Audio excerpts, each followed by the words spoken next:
Ladies and gentlemen, welcome back to the channel. I'm sure we're all feeling good after Wednesday's midweek win at Pittodrie, and Celtic need to continue that form tomorrow because it's thick and fast. It is that brutal and unforgiving winter schedule that we've all come to know and love now in full swing. Out of one game, straight into the other.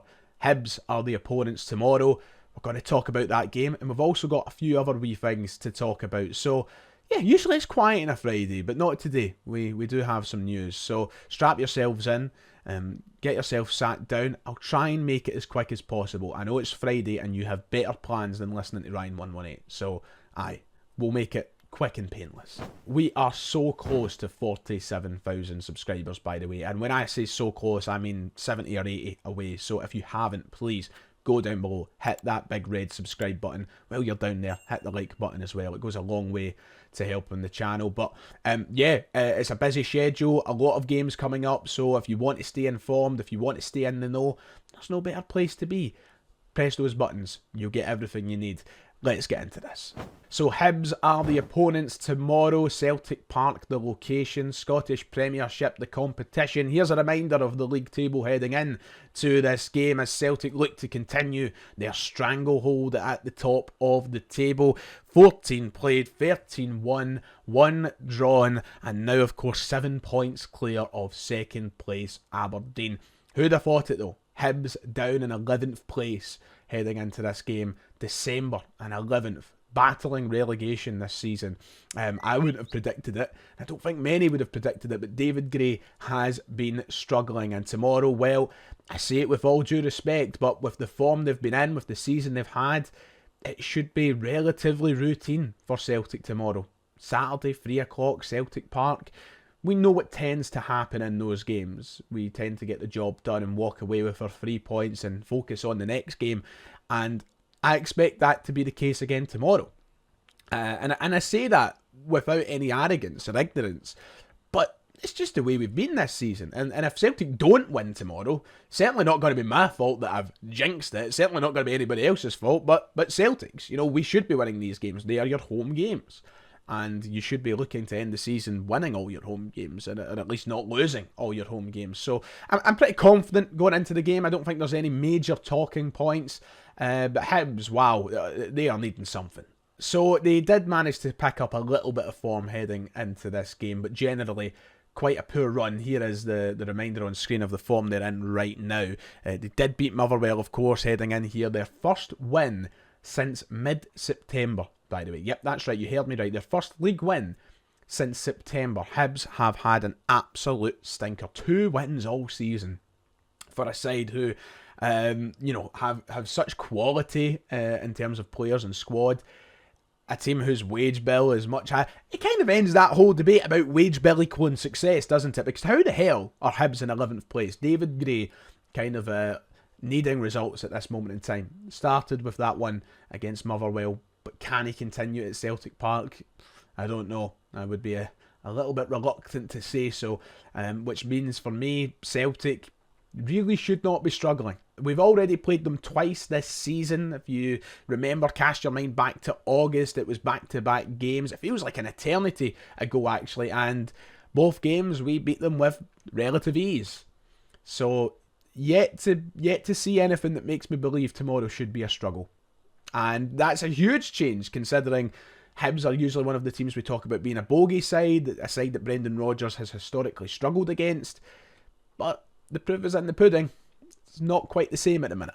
I think the biggest talking point heading into tomorrow's game will actually be around Celtic's starting 11 and what Brendan Rodgers will decide to do in terms of rotation with the amount of football we're playing. With Aberdeen in the rear-view mirror, the second place side and maybe our biggest competitors this season, and then having to look forward to Zagreb on Tuesday, this is the kind of middle ground game where you would maybe expect to see a lot of changes made and some heavy rotation, considering you're playing the side second bottom of the table at your home ground.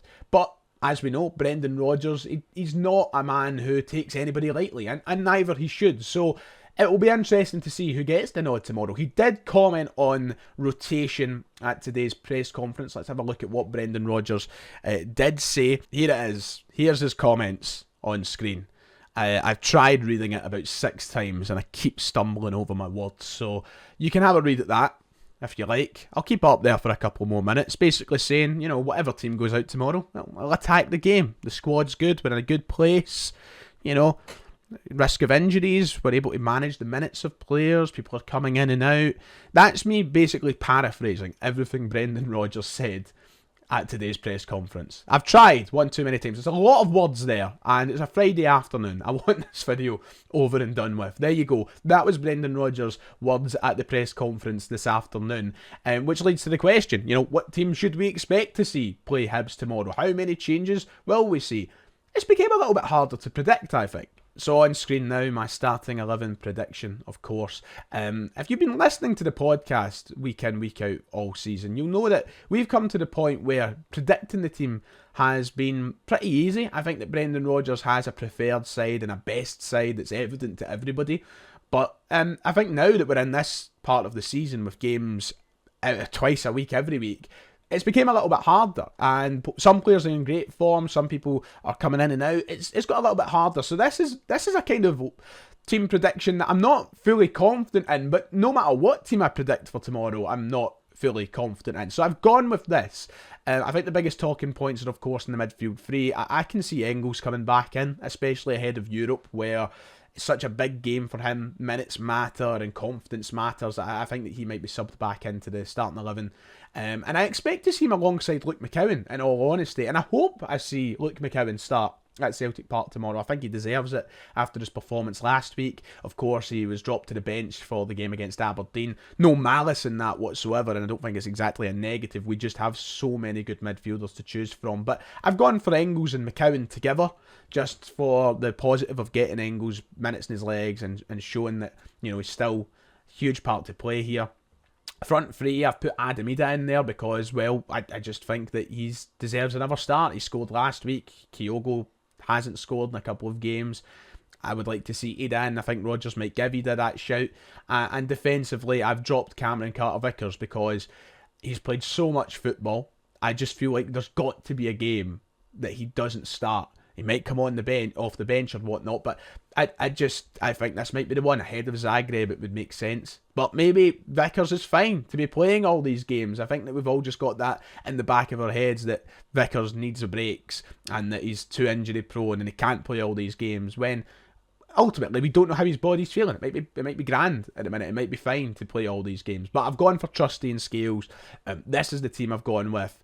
And I'm not confident at all that that's going to be the 11, but as I said, I think I could throw any 11 up there and I wouldn't be confident, so I'm going with this. So Brendan Rodgers and Celtic look to win again tomorrow. Score prediction, I'll go for 3-0 Celtic. I think it should be typical Saturday business at Celtic Park, and our new Premiership Manager of the Month, that's right, he's won it again, will be walking around with his arm raised in the air, I suspect, which will lead us nicely into a huge European game. But anyway, that's Hibs tomorrow. That's the preview for that. We've got some fun things to talk about next. We've obviously just had a little bit of a conversation surrounding Kyogo and Adam Ida at this moment in time, who should be starting, the form of both players. It's been a heavy topic of conversation throughout the season, and in the background of that conversation has been the likes of Johnny Kenny and Daniel Cummings, who are two young players who a lot of Celtic fans want to see be given a chance. And for Johnny Kenny, that could be the case very, very soon. Stephen McGowan reported this via the Daily Mail last night that Irish striker Kenny is set to earn a Celtic opportunity after his impressive form in Europe for Shamrock Rovers. The article goes on to say that Celtic are set to hand Johnny Kenny a chance to make a first-team impact at Parkhead. Brendan Rodgers wants a younger goal scorer to provide backup and competition for Kyogo and Adam Ida. Kenny has auditioned for the role by propelling Shamrock Rovers to the brink of the Europa Conference League playoffs, and obviously enjoying a fine run of form over there, both domestically and in Europe. He's been very, very good. I've been getting asked the question constantly, hey, should he play? Should he come back and get a chance? Well, it seems it might be happening. We might be seeing it very, very soon. His loan spell started in January, of course, will expire at the end of the month, which means he's back at Celtic in the January transfer window. 18 goals in his time at Shamrock Rovers, a very impressive return for the young Irishman, and yeah, many will want to see him given a chance. Now, I'm a big fan of this. I think he should be given a chance, and he should be allowed to prove if he's good enough at Celtic rather than somewhere else. Do I suspect a lot of opportunities, if I'm being brutally honest? No, I don't think you should read this headline and assume that we're going to see Johnny Kenny starting games anytime soon or playing a hell of a lot of minutes. There's a high chance that it'll be very limited minutes spread over a number of games, and then it'll go from there, I think, initially anyway. So he's got to have a big job to do to prove he's good enough, I think, but he'll be allowed to train at Lennox Town with the senior squad, which is huge. And obviously if he's given those chances in league games, cup games, whatever, you know, it's all very important for the player's development. So yeah, that was exciting news to see. I'm really intrigued to see how it's treated when he returns to the club. But you know, in a season where our strikers haven't been so prolific, you're never going to have a better chance. So I really want to see how Johnny Kenny does. Now, of course, we spoke about Daniel Cummings yesterday on the channel towards the end of the video. His contract situation, his Celtic future, a little less clearer at the minute, with his contract expiring at the end of the season and Premier League clubs circling his name. So we need to wait and see what happens with both players, and if they have a future here at the club, or if contracts are extended. It's a big few months for both of them. If they're given opportunities, they need to grab them by the throat. So yeah, Johnny Kenny though, huge news for him.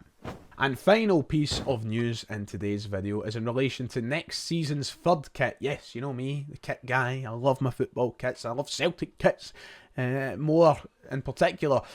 Footy headlines are reporting that next season Celtic's third kit is to be an off-white colour and introduce a never used before look. So off-white, apparently set to be kind of retro inspired. The first thing that I thought of was the current Manchester United third kit, which I'll throw on screen, an off-white colour, of course, with the Adidas Originals and the kind of simplistic, minimalised logo. I think we're going to see something very, very similar to that. I think that we might see, I mean, obviously Celtic are meant to be an elite club now, so we should see the Adidas Originals on the kit.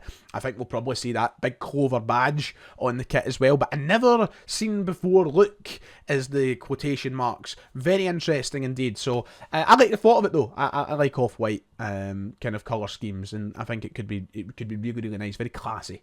So yeah, we've got that, a Bumblebee away kit, and a Tartan home kit apparently. So it's all coming together very nicely. I might drop some mock-ups this week and talk about it more in depth closer to the time. But aye, there you go. That was a fun bit of news for you today. Right, that's that. I've yapped. It's Friday. I'm going to get off. I'm going to let you get on with things. If you have enjoyed, make sure to hit like and subscribe. Let me know your thoughts in the comments below, and I'll see you tomorrow for the match reaction to the Hibs game. So until then, take care, enjoy your Friday night, and I'll see you all next time.